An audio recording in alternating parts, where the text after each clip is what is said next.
Armonizando tu ser con la palabra de Dios. Vamos a leer de la Biblia latinoamericana en el Antiguo Testamento. Vamos a estudiar el libro de Judí.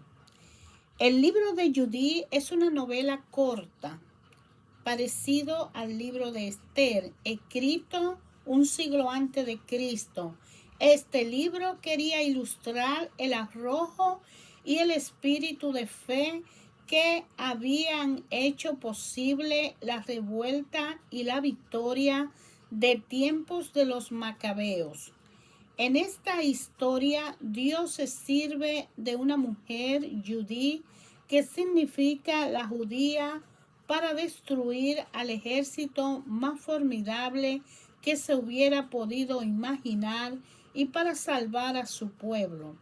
Había una promesa hecha por Dios a Abraham en Génesis 12, 2, 3 y en la cual se insiste más claramente en el libro de Levítico capítulo 26 y Deuteronomio capítulo 28. Según esta promesa, Dios defendería a su pueblo cuando fuera fiel a la ley, pero lo entregaría a los enemigos cuando se alejaran del cumplimiento de la ley. Ahora bien, dice la novela, el pueblo de Dios hacía poco que había vuelto del destierro. Había reedificado Jerusalén, la capital, había restaurado el templo y el culto a Dios y estaban poblando todo el país. En resumen, se hallaban en un periodo de fidelidad a Dios en el cual, según la promesa, Dios los defendería. Hacía 12 años que Nabucodonosor, rey de Asiria, reinaba en la gran ciudad de Nínive. Arfaxad, que en aquel tiempo reinaba sobre los medos en Ecbatana, rodeó esta ciudad con una muralla de piedra tallada de 1,5 metros de ancho y 3 de largo. La muralla tenía 35 metros de alto y 25 de ancho. Junto a la puerta levantó torres de 50 metros de alto y 20 de ancho con los cimientos. Las puertas de 35 metros de alto y 20 de ancho permitía la salida de la fuerza y el desfile de la infantería. En aquel día el rey Nabucodonosor declaró la guerra al rey Arfaxad en la gran llanura que está en Ragaus.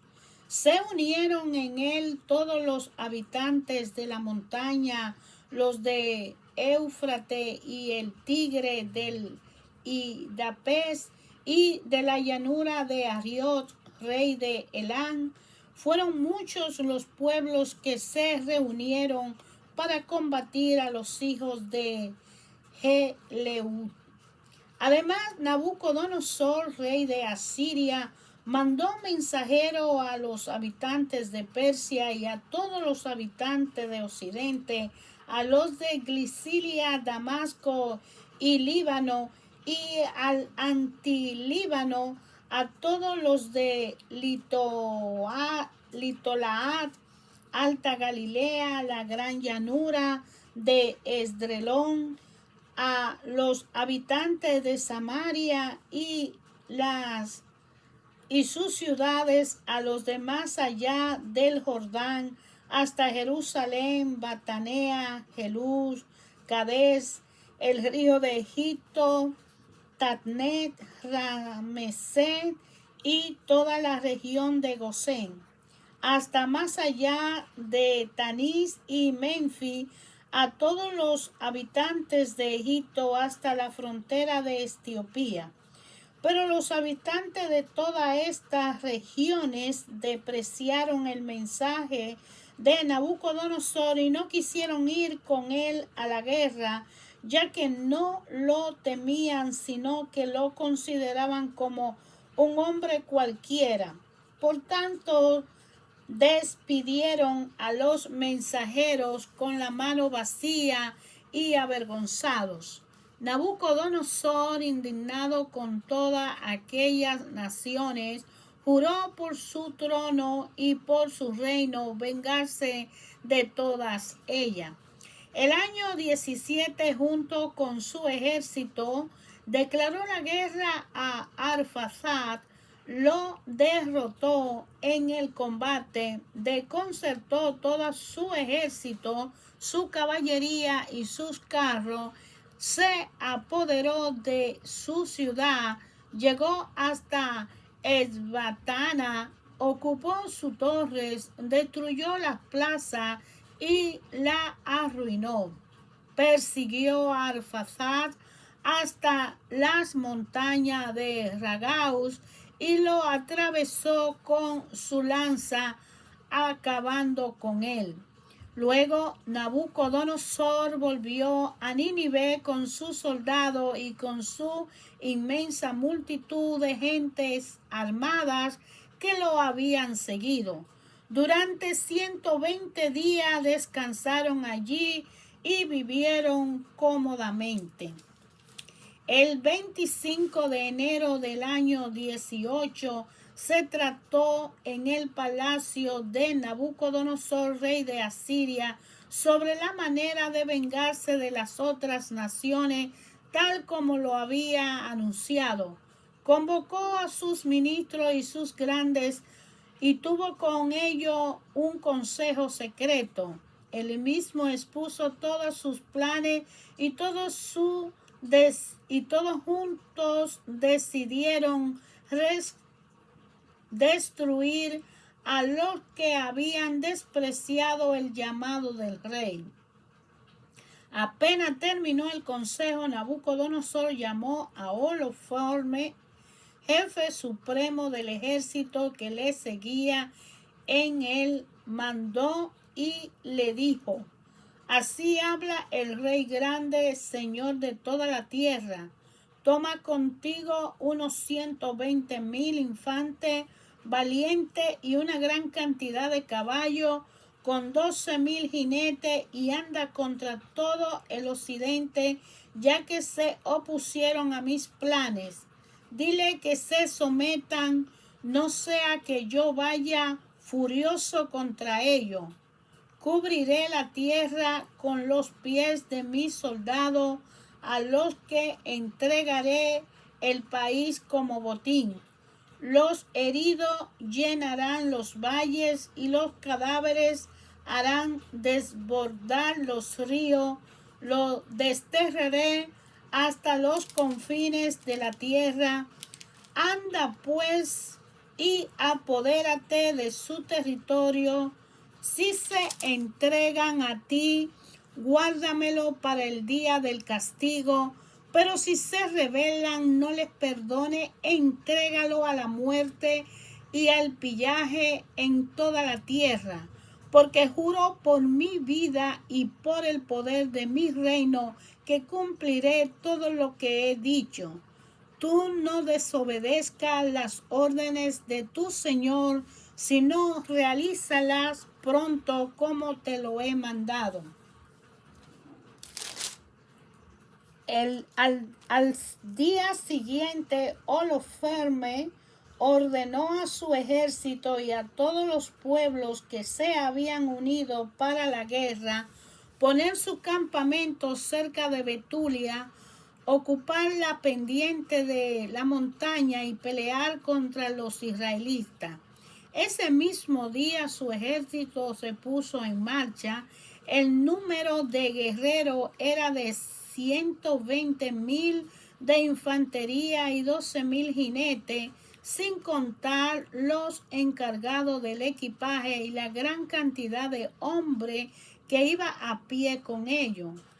Acamparon en el valle que está cerca de Betulia, junto a la fuente, y se extendieron a lo ancho desde Dotán hasta Belmaim, y a lo largo desde Betulia hasta Quiamón, que está frente a Edrelón. Cuando los israelitas vieron aquella multitud, se asustaron y se dijeron unos a otros: sin duda, esto devorarán todo el país, y ni los montes más altos, ni los barrancos, ni las colinas detendrán su marcha. Sin embargo, cuando tomó su equipo de guerra, encendieron hoguera en las torres y permanecieron atentos toda la noche. El segundo día, Holofernes exhibió toda su caballería ante los israelitas que habían en Betulia, examinó la subida de la ciudad y ocupó los manantiales, dejando soldados en ello, y él volvió a su ejército. Los príncipes de Esaú, los jefes de Moab y los generales del litoral del acercaron a él y le dijeron: escucha, Señor, una palabra, y no habrá ni un solo herido en tu ejército. Este pueblo de los hijos de Israel confían más en la altura de la montaña que habitan, y donde no es tan fácil subir, que en sus lanzas. Por eso, Señor, si quiere ahorrar la vida de tus hombres, no pelee contra ellos. Quédate en tu campamento y conserva a tu ejército. Basta que tus siervos ocupen la fuente que brota de la falda de la montaña, como los de Betulia se abatecen de agua de esa fuente, la se lo destruirá y entregarán la ciudad.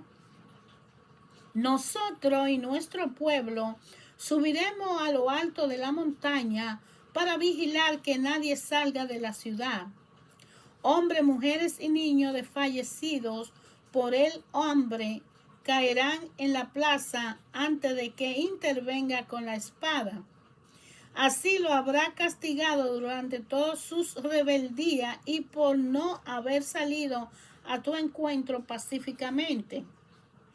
En estos consejos agradaron a Holofernes y a sus oficiales, y Holofernes ordenó actuar conforme a ellos. El ejército de los moabitas salió reforzado por 5,000 asirios, y llegaron al valle y se apoderaron de los depósitos de aguas y de las fuentes de los israelitas. Por su parte, los edomitas y amonitas acamparon en la montaña frente a Dotán, y mandaron a algunos al sur y al este frente a Egrebel, que está al lado de Juz, sobre la torrente de Mosmur. El resto del ejército asirio quedó en la llanura y cubría todo el país. Su carpa y equipaje formaban un campamento inmenso, porque era una enorme muchedumbre. Desanimado, clamaron los israelitas al Señor su Dios, al ver que los rodeaban sus enemigos sin que pudieran escapar. 34 días estuvieron cercados por el ejército asirio, infantes, carros y jinetes. A los habitantes de Betulia se le acabaron la reserva de agua, los pozos se agotaron y tuvieron que racionarlas. Los niños, las mujeres y los adolescentes desfallecían de sed y caían en las calles de la ciudad. Entonces todo hombre, mujeres, jóvenes y niños acudieron a tropel a Osías y dijeron a una voz: que Dios sea juez entre ti y nosotros, porque tú eres el causante de esta desgracia al no querer tratar de paz con los asirios. No hay quien nos pueda socorrer ahora. Dios nos ha abandonado en manos de los asirios para morir de sed y de miseria. Convoca pues ahora a todos los que están en la ciudad y entreguémonos voluntariamente al ejército de Holofernes, porque es preferible vivir cautivo y bendecir al Señor que ver espiar ante nuestros ojos a nuestra esposa y niños. Te exigimos por el cielo y la tierra, por nuestro Señor y Dios de nuestros padres, que no castiga por nuestros pecados y los de ellos, que tome esta resolución hoy mismo. Toda la asamblea se conmovió profundamente y clamó a Yahvé su Dios a grandes voces. Osías se levantó y dijo: tengan confianza, hermanos míos, y esperemos durante 5 días la misericordia del Señor. Quizás se apiada de nosotros y no nos abandone hasta el fin. Pero si pasado ese plazo no llega ningún socorro, haremos lo que pidieron. Luego despidió al pueblo y cada uno se fue a su lugar. Fueron a la muralla y torre de la ciudad y mandaron a mujeres y a los niños a su casa. Pero en la ciudad había un gran abastecimiento. En Betulia vivía Judí, hija de Merari, hijo de Idot, hijo de José, hijo de Osiel, hijo de Elcía, hijo de Ananías, hijo de Gedeón, hijo de Rafaín, hijo de Agitó, hijo de Eliá, hijo de Hilquía, hijo de Eliá, hijo de Natananías, hijo de Salatiel, hijo de Simeón. Manasés, su esposo, de su misma tribu y familia, había muerto durante la cosecha de la cebada. Mientras vigilaba a los segadores que atacaban las gavillas, le dio una insolación, cayó en cama y murió en Betulia, su ciudad. Fue sepultado junto a sus padres en el campo que hay entre Dotán y Balamón. Hacía 3 años y medio que Judí era viuda de Manasés. En la terraza de su casa se había hecho una habitación donde vivía. Se vestía de penitencia y ayunaba todos los días, menos los sábados y otras festividades de Israel.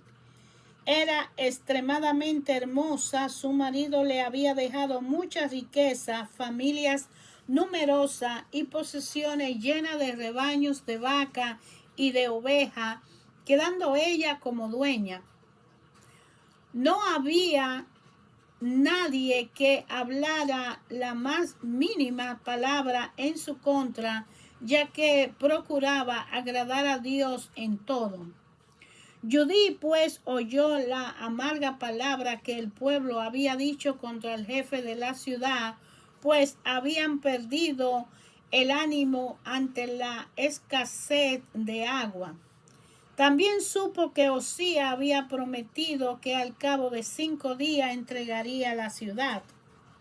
Entonces envió a llamar a los dirigentes Jabrí y Jarmí. Cuando llegaron a su casa les dijo: escúchenme, jefe de Betulia, ¿no están bien las palabras que han pronunciado delante del pueblo, cuando incluso han jurado ante Dios que entregarían la ciudad a nuestros enemigos si en el plazo convenido el Señor no le enviará socorro? ¿Quiénes son ustedes para poner a Dios a prueba? Ese no es el medio para traer su misericordia, más bien sirve para provocar su ira. Ustedes nunca llegarán a conocer todo lo que siente una persona. No podrán apoderarse de sus pensamientos. Entonces, ¿cómo van a comprender a Dios que hizo todas las cosas? No, hermanos, no provoquen la cólera del Señor, Dios nuestro.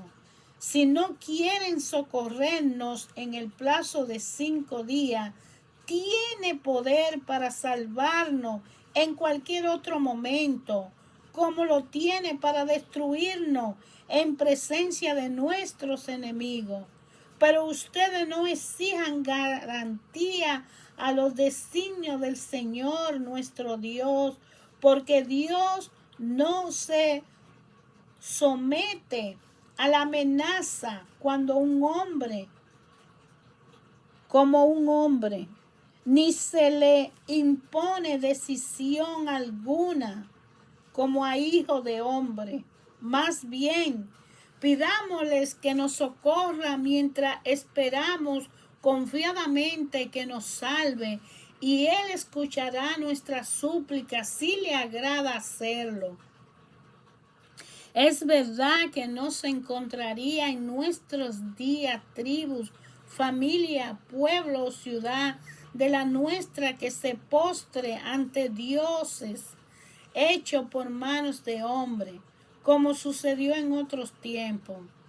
Por lo cual en castigo nuestro Padre fueron entregados a la espada y al saqueo, y murieron en forma desastrosa ante sus enemigos. En cambio, nosotros no reconocemos a otro Dios fuera de Él. Y en esto radica nuestra esperanza, de que no nos mirará con indiferencia ni a nosotros ni a ninguno de nuestra raza. Porque si de hecho se apoderan de nosotros, caerán toda Judea y nuestro santuario será saqueado. Tendremos que responder de esta profanación con nuestra propia sangre. Dios nos pedirá cuenta por la muerte de nuestros hermanos, la esclavitud de nuestro pueblo y la ruina de nuestra herencia. El castigo nos alcanza en medio de las naciones en que estemos como esclavos y seremos maltratados por nuestros patrones. No habrá esperanza de que nuestra esclavitud se cambie en una suerte más feliz, sino que el Señor nuestro Dios la convertirá en deshonra. Ahora pues, mostremos a nuestros hermanos que nos sentimos solidarios con ellos y que sabemos luchar por nuestra religión, nuestro templo y su altar. Por tanto, este motivo debemos dar gracias al Señor nuestro Dios, que ha querido probarnos como nuestros padres. Recuerden lo que hizo con Abraham, la prueba por la que hizo pasar a Isaac, lo que le sucedió a Jacob en Mesopotamia, en Siria, cuando pastoreaba el rebaño de Labán, hermano de su madre, como lo colocó en el crisol para probar su corazón. Así el Señor nos hiere a los que nos acercamos a Él, no para castigarnos, sino para instruirnos. Osías respondió en todo lo que había dicho. Ha hablado con criterio y nadie podrá oponerse a tus razones, ya que no es hoy cuando ha comenzado a dar muestra de tu sabiduría, sino que desde hace mucho tiempo todo el pueblo conoce tu inteligencia y la generosidad natural de tu corazón. Pero el pueblo padecía mucha sed y nos obligaron a cumplir nuestras palabras y a comprometernos con un juramento que no podemos romper. Ahora pues, tú que eres piadosa, pide por nosotros al Señor que envíe lluvia para llenar nuestro pozo y así no veamos desfallecidos. Judí se arrodilló con el rostro inclinado, puso ceniza sobre su cabeza y dejó ver el saco que tenía puesto. Era precisamente la mitad hora en que se ofrecía en la casa de Dios de Jerusalén el incienso de la tarde, y dirigió su voz al Señor diciendo: Señor Dios de mi padre Simeón, a él le diste una espada para castigar a aquellos extranjeros que violaron a una virgen ultrajándola, que desnudaron su cuerpo para su propia vergüenza y que profanaron su seno para su propia deshonra. Ellos hicieron eso, aunque tú dijiste, esto no se hace.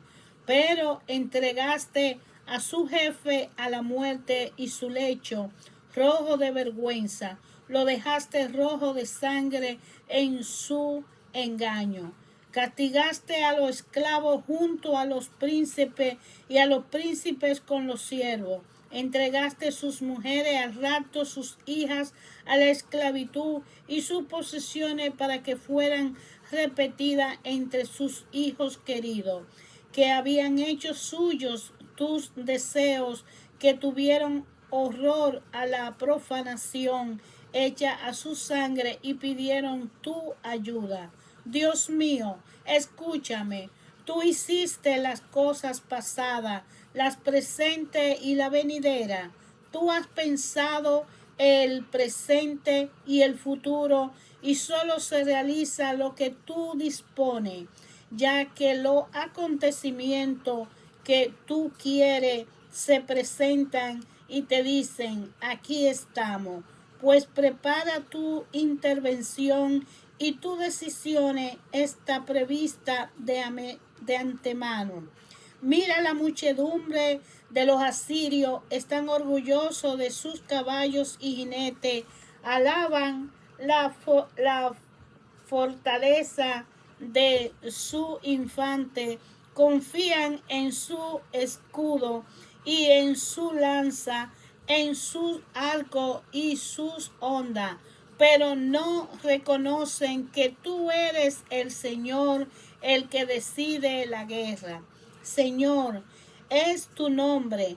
Quebranta su fuerza con tu poder, derriba su dominio con tu ira, pues pretenden profanar tu santuario, manchar la tienda donde se encuentra la gloria de tu nombre y destruir con hierro los cuernos de tu altar. Mira su orgullo y deja caer tu ira sobre su cabeza, y da a mis manos de mujer la fuerza necesaria para lo que he dispuesto. Castiga con la astucia de mis palabras al esclavo y al señor, al jefe y sus servidores. Acaba con su soberbia por medio de mis manos de mujer, pues tu fuerza no está en la multitud, ni tu poder en los valientes, sino que eres el Dios de los humildes, defensor de los pequeños, apoyo de los débiles, protector de los abandonados, salvador de los desesperados. Sí, Dios de mi Padre, Dios de Israel, Señor de cielo y tierra, Creador de las aguas, Rey de toda creación, escucha mi plegaria. Dame palabras seductoras para herir y matar a los que vienen como enemigos de tu alianza, de tu santa casa, del monte Sión y la casa que pertenece a tus hijos. Haz que toda nación y toda tribu reconozca que eres Dios todopoderoso y fuerte, y que fuera de ti no hay otro protector para el pueblo de Israel. Acabada la hazaña, acabada su plegaria, al Dios de Israel, Judí se levantó del suelo, llamó a su sierva y bajó a la habitación donde pasaba los sábados y días de fiesta. Se quitó el saco de su que vestía y después de bañada cambió su vestido de viuda por lo de fiesta que usaba cuando vivía su esposo Manasés. Se echó perfume, se peinó y se adornó la cabeza con una cinta, se calzó de sandalia, se puso collares, brazaletes, anillo, aro y todas sus joyas, se arregló lo mejor que pudo con el fin de atraer la mirada de todo lo que la viera. Llenó una bolsa con harina de cebada, torta de higo y panes puros, lo envolvió todo y se lo entregó a su sierva junto con un cuero lleno de vino y cántaro de aceite. Luego se dirigieron a la puerta de Betulia y allí se encontraron con Osía y con Jabrí y Jamí, dirigentes de la ciudad, quienes al ver a Judith transformada quedaron maravillados de su belleza y dijeron: que el Dios de nuestro Padre te conceda gracia y dé éxito a tus planes para gloria de Israel y Jerusalén. En la tienda de Onoformo, al cuarto día, Onoformo dio un banquete al que invitó solamente a sus oficiales, excluyendo a los que estaban de servicio. Dijo Bagoas, su mayordomo: convence a esa mujer hebrea que está en tu casa que venga a comer y beber en nuestra compañía. Sería una vergüenza para nosotros dejar que se fuera una mujer así sin haber tenido relaciones con ella. Si no logramos convencerla, se reirá harto de nosotros. Bagoas salió pues a la carpa de Onoformo y entró en la de Judí. Le dijo: no te niegues, bella joven, a venir donde mi señor, para que te honre y bebas con nosotros alegremente. Hoy mismo llegará a ser como una de las Asiria que vive en el palacio de Nabucodonosor. Respondió Judí: ¿quién soy yo para oponerme a mi señor? Todo lo que agrade a sus ojos lo haré con gusto, y eso será para mí motivo de alegría hasta el día de mi muerte. Y Dios hizo cosas asombrosas con Judith, y luego que el Altísimo bendiga más a todas las mujeres, y Judith logró eliminar a Onoformo. De manera que la palabra de Dios ayer, hoy, siempre habla a nuestro corazón. El libro de Judith habla de una mujer valiente, obediente a los preceptos de Dios, confiando en Él, que le ora y le pide esa sabiduría para poder vencer a los enemigos que han rodeado a su pueblo y que van a destruirlo. Judith cambia. Al orar al Señor, recibe su hazaña que debe hacer y le pide al Señor que la guíe y le dé la fortaleza para hacerlo. Ella se va con su sierva transformada para conquistar a aquel mal hombre, jefe de esa caballería de la guerra que van a destruir, e inmediatamente él se atrae de ella porque es una mujer con gracia que Dios ha puesto para hacer ese esfuerzo de vencer, de defender su nación, defender el templo, defender a su pueblo a través de la hazaña que Dios a través de Judith usó para hacer que ese ejército desaparezca. Lo ahorcó en su tienda porque él la trajo para cenar y tomar vino con ella, pero ella no estaba ahí para el plan carnal. Ella fue allí para acabar con el jefe mayor Y así en la mano de Judí quedó muerto Holofornes. Y de manera que todos huyeron, porque muerto el jefe, todos huían. Y regresaron y se dieron cuenta que con los hijos de Dios nadie se puede meter.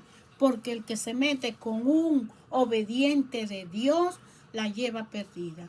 Hermanos, todos estamos llamados a ser y somos hijos de Dios, pero estamos llamados a ser obedientes y fieles hijos de Dios. Sin Jesucristo en nuestra vida, sin su Hijo en nuestra presencia día a día, no podemos. Porque solo el Espíritu Santo viene a nosotros cuando tenemos una relación con Jesucristo. Nosotros todos merecemos ser amados por Dios y que Dios escuche nuestra oración, pero va a depender de nuestra fidelidad con Él. Necesitamos que todos seamos fieles a Dios, confiados en Dios, porque Dios hizo una promesa a Abraham y esa promesa es para toda la nación. Podemos estar mezclados entre los malos y los buenos. Podemos ser malos pecadores. Pero dice él que todo aquel que se arrepienta y se humillare y clamare a mí, yo le oiré y le responderé. De manera que si no somos de los pueblos de Dios, si no somos de los hijos de Dios, si no somos de los israelitas, no importa de dónde seamos, porque Él vino a pagar un precio a través de su Hijo por todo y nos compró a todo a través del sacrificio de la crucifixión. Te invito a leer el libro de Judith. Es una novela corta, como se dice, pero es un ejemplo de una mujer hermosa, fiel y adoradora de un Dios.